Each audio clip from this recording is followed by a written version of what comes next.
Hello guys. So today it is time for Gynae Wizard Snapshot 2. I will start with a brief case scenario. So in my OPD, I see a 43-year-old nulliparous woman who comes to me with heavy menstrual bleeding. So then I take a detailed history. She's a known case of hypertension. She's a known case of diabetes mellitus on medication. Then I do a detailed clinical examination. She's pale and she tells me that she has heavy menstrual bleeding since 6 months. Then I go ahead and do a gynecological examination. The uterus seems bulky and it is retroverted. Fornices are free, non-tender. Then I ask her to get a scan done to rule out any structural causes of abnormal uterine bleeding. And then the endometrial thickness is around 14 mm. So then I go ahead and I explain her that it could be a thickening of the endometrium and which we call it as endometrial hyperplasia. So in AUB classification, FIGO classification, it comes under AUB-M. So this I send the endometrial biopsy, which is taken on an OPD basis, that is using a PIPL kit. And after 3 to 4 days, I get my HPE report suggesting that it is endometrial hyperplasia without atypia. Now she comes back to me after a week with this report. So now how will we go about based on her age, history, examination and her endometrial biopsy? So we all have understood that today's snapshot is nothing but about endometrial hyperplasia. So what is endometrial hyperplasia? So endometrial hyperplasia is the abnormal proliferation of the endometrium which is causing increased gland to stromal ratio. So usually it is common in the perimenopausal age group and also it is one of the cause for postmenopausal bleeding. So it might cause abnormal uterine bleeding, intermenstrual bleeding and postmenopausal bleeding as well. And with respect to postmenopausal bleeding, it contributes to about 10%. So before we had a huge big classification of 4 types, that is simplex, simple hyperplasia, complex hyperplasia with atypia and without atypia. But now WHO has made it easy for us, and according to the WHO 2014 revision, endometrial hyperplasia is just divided into without atypia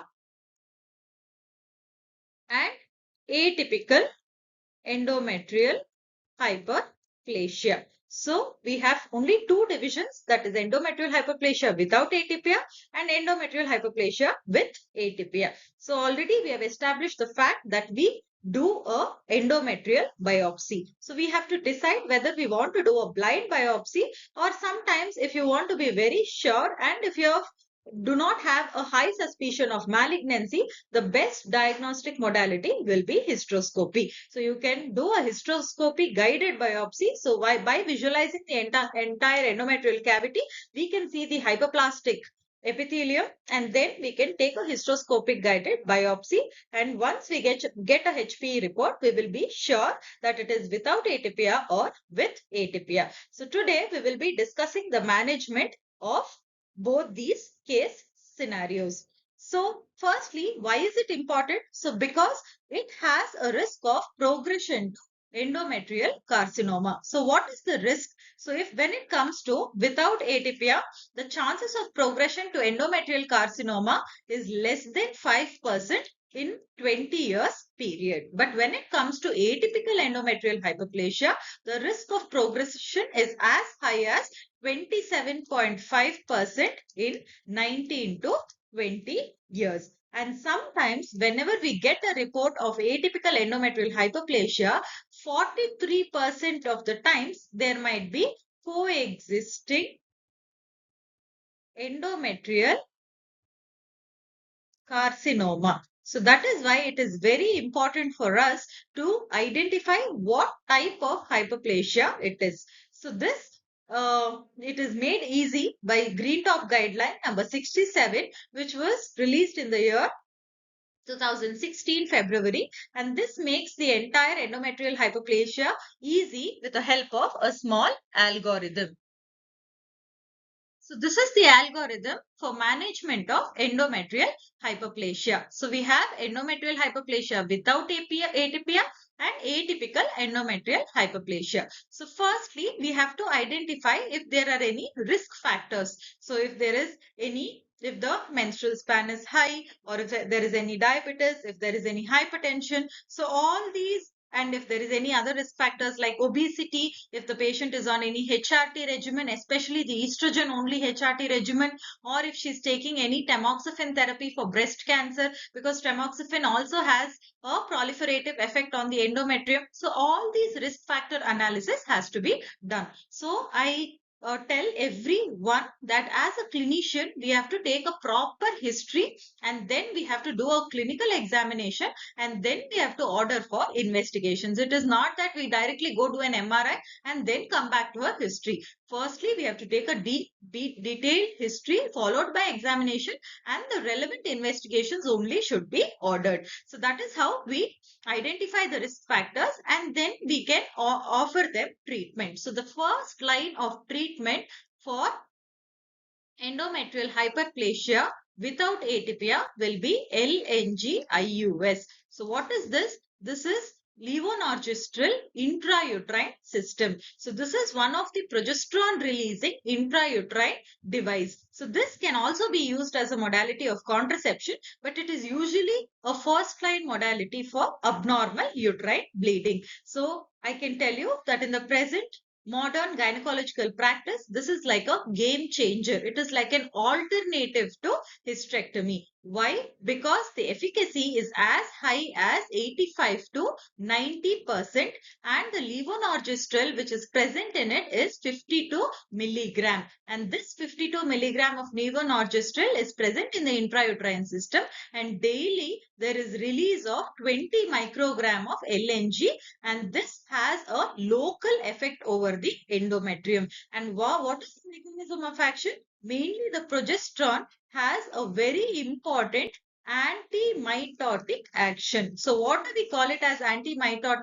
It decreases the proliferation, or it decreases the thickness of the endometrium by converting a potent estrogen form into apotent or estriol form. So this is how it has a decreased, or it decreases the thickness of the endometrium, and it is highly effective, say about 85 to 90%, and we can retain the IUS safely for about 5 years. So with all these positive factors, it is like a game changer, and it is always used as a first line therapy. The only two prerequisites which you have to remember is there should not be any distortion of the endometrial cavity, and endometrial carcinoma should be ruled out. So if you have ruled out these two things, the best modality you can give is by introducing a LNG IUS. So we have many brands like Mirena, which is very famous. So it's available for 4 to 5,000, and it can be safely inserted on a OPD basis. So it's a daycare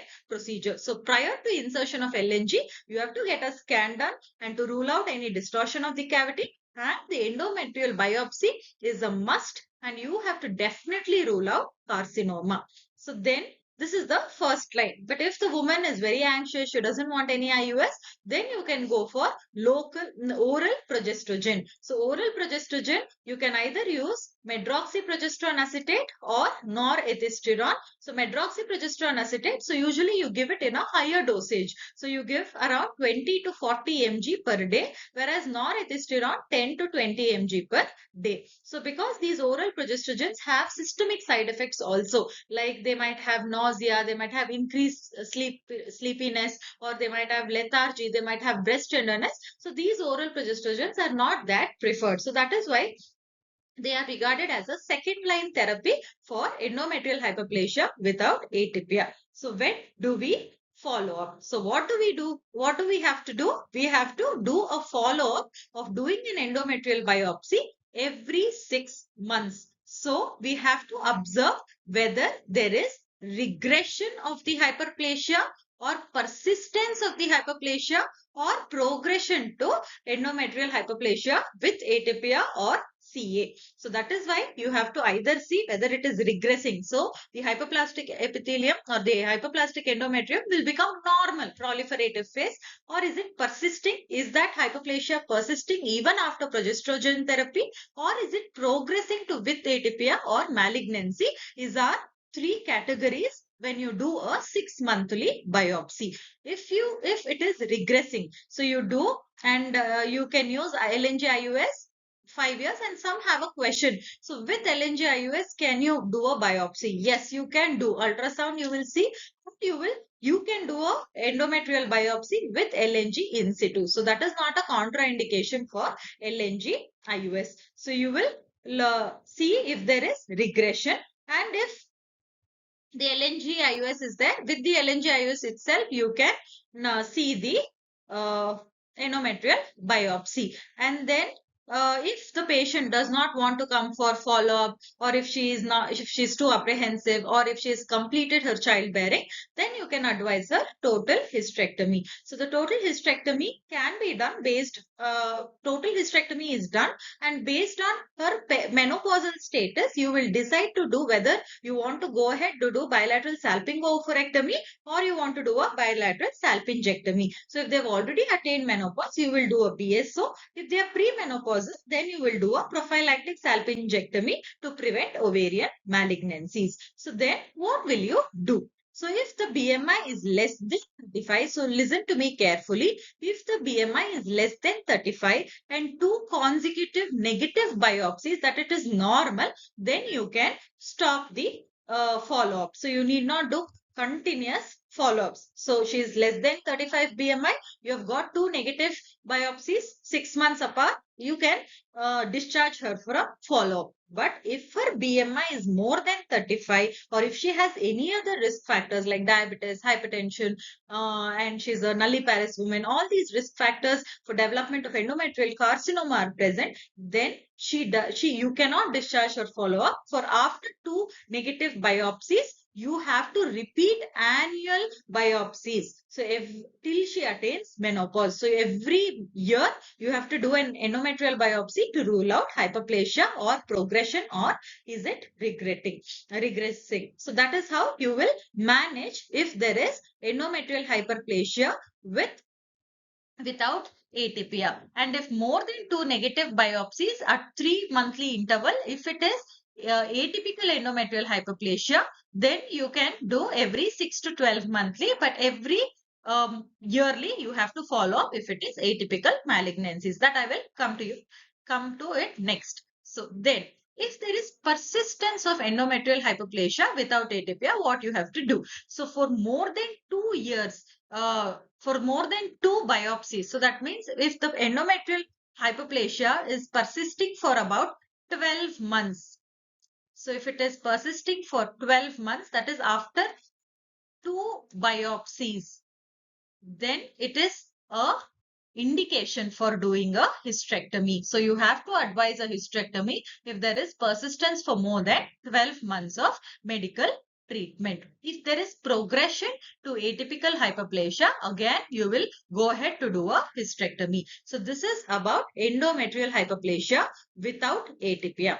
Next, coming to atypical hyperplasia. So atypical hyperplasia, you will firstly counsel the woman to undergo a hysterectomy, and the bilateral salpingo-oophorectomy is mainly based on her menopausal status. So if she's already attained menopause, you just do a BSO. If she's not attained menopause, for her ovarian function, you will just do a prophylactic salpingectomy. And then, but if she wants to preserve her fertility, then what you will do, you will put her on either LNG-IUS as a first line or oral progestogen as a second line, and then 3 monthly biopsies is done.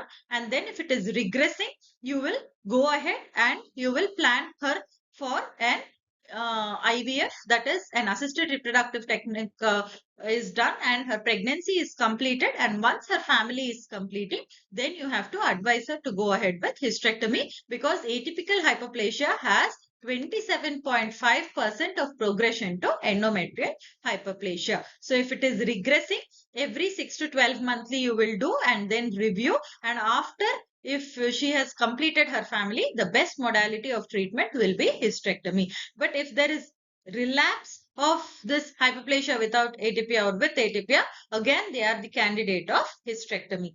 And if there is persistence, again hysterectomy, and if there is progression, also hysterectomy. But if they have progressed to endometrial carcinoma, then you will do a detailed FIGO staging, and then you will manage it according to the recent FIGO guidelines. So that is about endometrial carcinoma. So to complete the topic of discussion, so we understood that endometrial hyperplasia is the abnormal proliferation of the endometrial glands and stromal tissue, and there is increase in glandular to stromal components. And this can be divided into endometrial hyperplasia without atypia and endometrial hyperplasia with atypia. So the progression is around how much? Less than 5% in 20 years, and the progression is around 27.5 in 19 to 20 years. So how will we manage endometrial hyperplasia without atypia? The first line is LNGIUS, and the second line of treatment will be the oral progestogens. And then we will follow up them every 6-monthly endometrial biopsy is taken. We will see if there is regression, or if there is persistence, or if there is progression. So regression,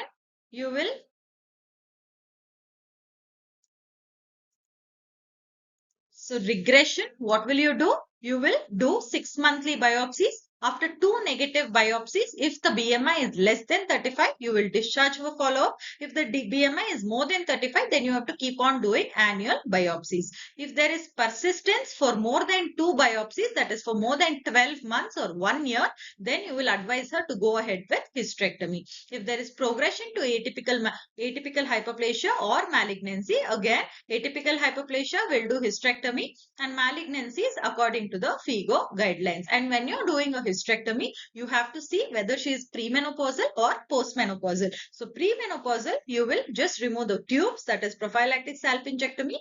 Postmenopausal, you'll remove the ovaries as well, that is bilateral salpingo-oophorectomy. And that is the management of endometrial hyperplasia. So what are the indications of hysterectomy in cases of endometrial hyperplasia? 1, when the woman does not want to come for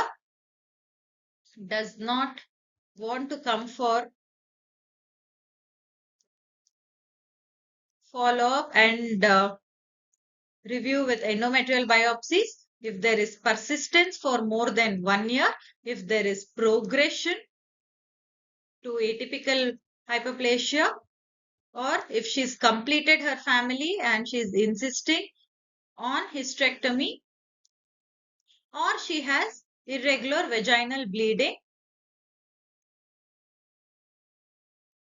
and she wants to go ahead with surgical management. So all these are the indications for hysterectomy in cases of endometrial hyperplasia without atypia. Whereas atypical endometrial hyperplasia, the first line is hysterectomy, premenopausal with bilateral salpingectomy, postmenopausal with bilateral salpingo-oophorectomy. But if they have atypical endometrial hyperplasia and they want to retain the uterus for fertility purpose, then we have to put them same on LNGIUS, or we can put them on progestogens. So then we will decide whether after 3 monthly biopsies, we will see if there is regression. We will ask them after 1 negative biopsy to plan for pregnancy, as ART pregnancies are fast enough, so she can complete her family, and immediately after her completion of family, we have to advise her to go for hysterectomy, because the best modality of atypical endometrial hyperplasia is to do a hysterectomy, because the chances of progression to malignancy is very high. So this is a systematic algorithm for us to understand the importance of endometrial hyperplasia, and this is around 10 to 20% of the postmenopausal bleeding cases are diagnosed with endometrial hyperplasia. So we need not worry. We can easily follow this algorithm and we can treat our patients. Thank you.